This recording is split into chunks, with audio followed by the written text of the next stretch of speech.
আসসালামু আলাইকুম। যারা আমার চ্যানেলটি সাবস্ক্রাইব করে নাই প্লিজ আমার চ্যানেলটি সাবস্ক্রাইব করে রাখুন নতুন নতুন ভিডিও পাওয়ার জন্য। মাছ ধরার দ্বিতীয় পর্ব নিয়ে চলে আসছি আপনাদের মাঝে। তো এই আলহামদুলিল্লাহ পানি মোটামুটি সবগুলো সিঁচা হয়ে গেছে।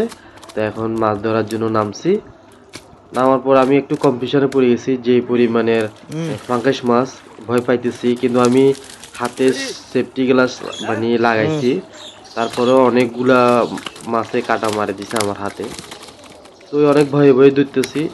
আর বড় বড় পাঙ্গাস মাছ। আর পানি আমি দেখেন পানি এত কমাই নাই, হালকা পানি রাখছি কেন, পানি যদি সবগুলো যদি সিসি ফেলি তাহলে আপনার মাছগুলা কাদা মাটি খেয়ে তাড়াতাড়ি মারা যাবে, সেই জন্য পানি সবগুলো ফালাই নেই। দেখেন এখন যেটা ধরতেছে এটা আপনার প্রায় 2 কেজির মতন হবে ওজনে। বড় বড় সবগুলো বড় বড় মাছ। আসলে যে পরিমাণের মাছ আছে আলহামদুলিল্লাহ, আমরা এরকম মাছ পাবো যে মানে এত পরিমাণের মাছ পাবো যে আমরা কল্পনাই করি নাই। আমরা এতগুলো মাছ দিয়ে নেই, কিছু মাছ দিয়েছিলাম, কিন্তু আমাদের এখানে যে বন্যা হয়েছিল, বন্যার পানিতে কিছু মাছ বাইরে থেকে আসছে, তো আমরা মাছ ধরি উপরে নিয়ে আসছি পরিষ্কার করার জন্য। আমরা কিন্তু এখনো দেশি মাছ ধরি নাই, যে আপনার কই মাছ শিং মাছ এগুলো ধরি নাই, শুধু যে জিয়ানো মাছগুলো ছিল ওগুলো উপরে নিয়ে আসছি।